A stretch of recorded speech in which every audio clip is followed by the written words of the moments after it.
So welcome back to another video guys and આવી ગયા છીએ ભાઈ નવા એક બ્લોગ કહેવાય કે પછી મિની બ્લોગ કહેવાય એવું બધું છે ભાઈ.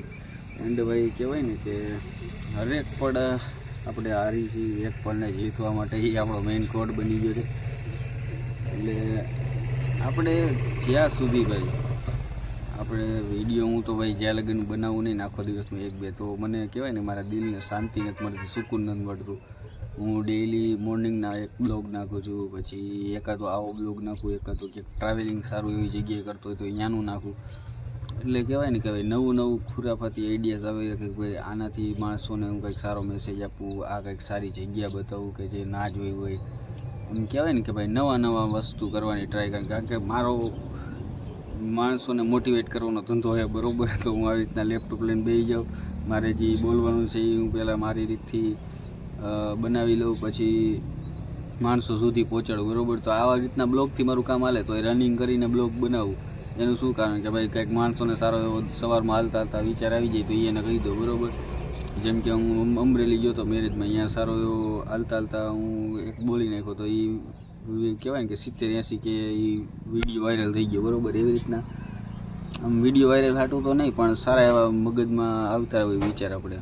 તો કહેવાય ને કે ભાઈ આમ હું જેતપુર ગયો એકલા હાલતા મેં વિડીયોઝ બનાવ્યા, બ્લોગ્સ બનાવ્યા અને હું હજી બનાવીશ આગળ ઘણી જગ્યાએ.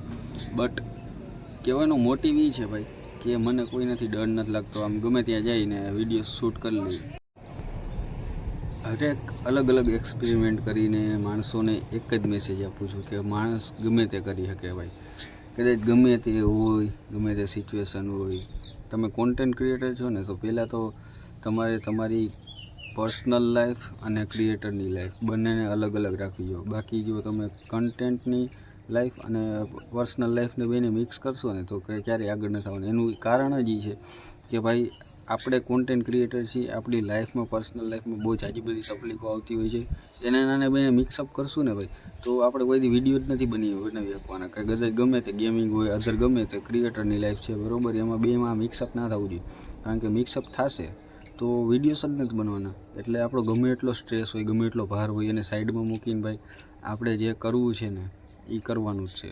કારણ કે પરેશાની હશે ને એ એક જ દિવસની હશે અને જે આપણી કોન્ટેન્ટ ક્રિએટરની લાઈફ છે ને એ લાઈફ ટાઈમની છે. એટલે જે પ્રોબ્લેમ હોય માણસો સામેવાળો પર્સન તમારું ગમે તે સમજે કે ભાઈ આ એટલું બધું થઈ ગયું, એટલું બધું બાંધ્યું, ઓલું ફલાણું ઢીકડું તો એ આ વિડીયોસ આવવાનો અત્યારે હાલમાં તો એ કોઈ દી વિચારવાનું જ નહીં ભાઈ.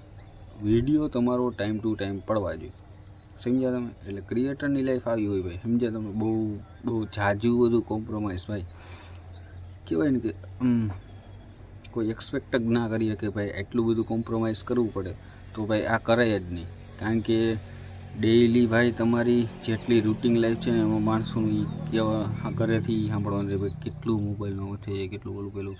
બહારના લોકો કોઈ આનું તો શું થાય, કારણ કે સક્સેસ નથી દેખાતી ને આપણી હજી લગન.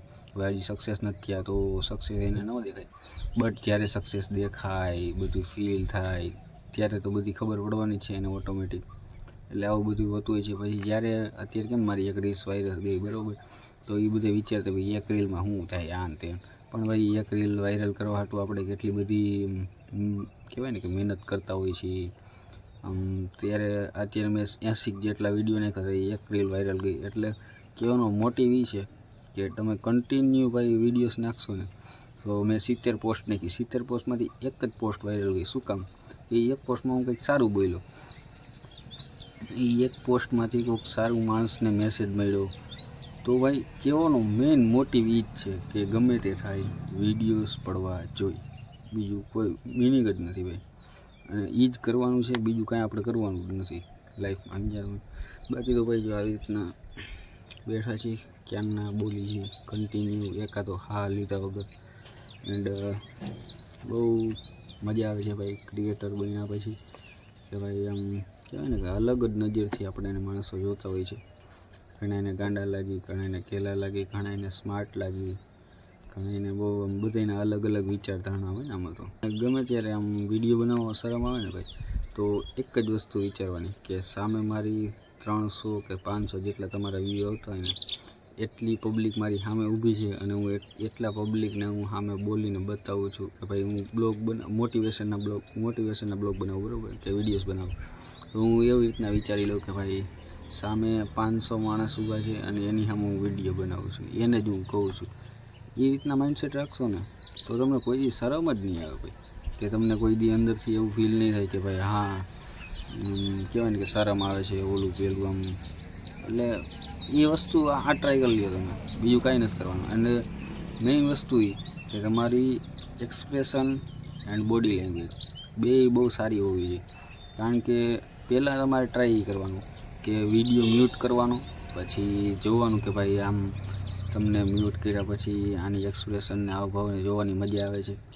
પછી એક્સપ્રેશનને ભૂલી જવાનું અને આંખ બંધ કરીને તમારે સાંભળવાનું કે હા ભાઈ આંખ બંધ કરીને સાંભળ્યા પછી મજા આવે છે કે નહીં. કારણ કે હું ઘણીવાર રીલ્સ સ્ક્રોલ કરતો હોય ને ભાઈ, તો હું આમ હાઈલો જતો હોય અને માણસ જે બોલતો હોય ને અને જે પાછળ બેકગ્રાઉન્ડમાં સોંગ આવતું હોય એનો જે આમ ધુવાળો ભાઈ આમ અંદરથી આમ આગ લાગે ને ભાઈ, એવા મજા આવે ને કે ભાઈ હું આમ રીલ્સને જોતો જ નથી. કારણ કે શું, બોડી લેંગ્વેજ જોઉં છું કે ભાઈ એનો અવાજ કેવો છે, પાછું બેકગ્રાઉન્ડ કેવું સરસ વાગે છે, અંદરથી એક હિંમત આવે છે, મોટિવેશન થાય છે ભાઈ આપણે.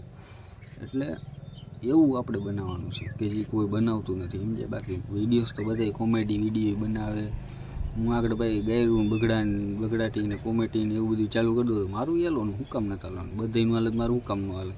બટ મારે એ લાઈનમાં નથી કરવું. એનું કારણ શું છે ભાઈ, કે ભાઈ મારે માણસોને મોટિવેટ કરવા છે, કે ના કે સમાજને આમ ખરાબ થોડો ઘણો મેસેજ આપવો. બાકી સમાજને હું ખોટો મેસેજ આપવા માગતો જ નથી. હું જેમ બને એમ સમાજને સારો મેસેજ આપવા માગું છું. હું જે ફીલ કરું છું, મારે જે સમજાવવું છે એ જ કરવા માગું છું. બાકી મેઇન મોટિવ મારો વ્યૂઝથી ને ફોલોવર્સથી નથી. અને હોય જ હરેક ક્રિએટરનો સપનું હોય કે ભાઈ એને આપણે કહેવાય ને કે પ્લે બટન આવે, ફલાણું રોકડું ઢીકડું આવે. પણ શું કામ કે ભાઈ એ જે માની લો કે તમને હસાવવા માગે છે, બરાબર, કોમેડી વિડીયોઝ બનાવવા માગે છે, તો એને સારું કરવું હોય તો એની માટે પૈસા હોવા જોઈએ ને ભાઈ. વગર પૈસે તો કાંઈ છે જ નહીં, માલ હે તો મેં એવું બધે. એટલે એ ક્રિએટર બનશે એને પૈસા આવશે તો કંઈક પૈસા નાખીને સારો કોન્ટેન્ટ બનાવશે. એટલે હરેક ક્રિએટરને ભાઈ તમારે સપોર્ટ કરવાનો છે, નાનું હોય કે મોટું હોય. હું લાઈક કેમાં કરું ખબર, મારી ફીડમાં જે ઓછા લાઈક હોય એમાં 2-5 ને એવી લાઈક હોય ને હું એમાં વધારે લાઈક કરું. શું કામ, એને સપોર્ટ કરીને ભાઈ તો એ આગળ આવે. અને ઘણા તો તમે જો ને ભાઈ આપણા તમે કહેવાય ને કે ભાઈ આપણા તમે તમારી ક્યારેક વોટ્સએપની લિંકમાં તમે ટ્રાય કરજો યુટ્યુબનો વિડીયો મૂકી, કોઈ દિવસ એક નાની એવી આમ કહેવાય ને ટપ્પુ આમ લાઈક કરવાની કોઈને આમ તેવડ નહીં કે ભાઈ આપણી એક લાઈક કરવાથી એ માણસ આગળ વધી જતા અને સબસ્ક્રાઈબર વધી જતા, યુટ્યુબર બની જાય. તો મારા ભાઈ એવું કાંઈ નથી કે તમારા સપોર્ટથીને જ અમે આગળ વધીએ છીએ, એમ એવું તો નથી. આ તો કહેવાય ને કે ભાઈ સારા જે સ્ટ્રેન્જર્સ લોકો હશે ને એ એવું કહી જાય ભાઈ વાહ તું તો ક્રિએટર છો. જેટલા સ્ટ્રેન્જર્સ લોકો છે ને જે આપણી ફેમિલી મેમ્બર ના હોય, રિલેટિવ ના હોય, એવા લોકો તમને સપોર્ટ કરે. શું કામ કે ભાઈ એને ખબર છે કે આ કંઈક કરી શકશે. ને તમારા સગાવાલા ને તમારા હશે ને ભાઈ એ તમારી કોઈ દી સબસ્ક્રાઈબર નહીં કરે ને લાઈક નહીં કરે. એવું નથી કહેતો કે મને નથી કર્યા, મને ઘણાએ કર્યા, મારા સગાવાલાને કર્યા છે. બટ તમારાની વાત થઈ છે, સમજ્યા તમે?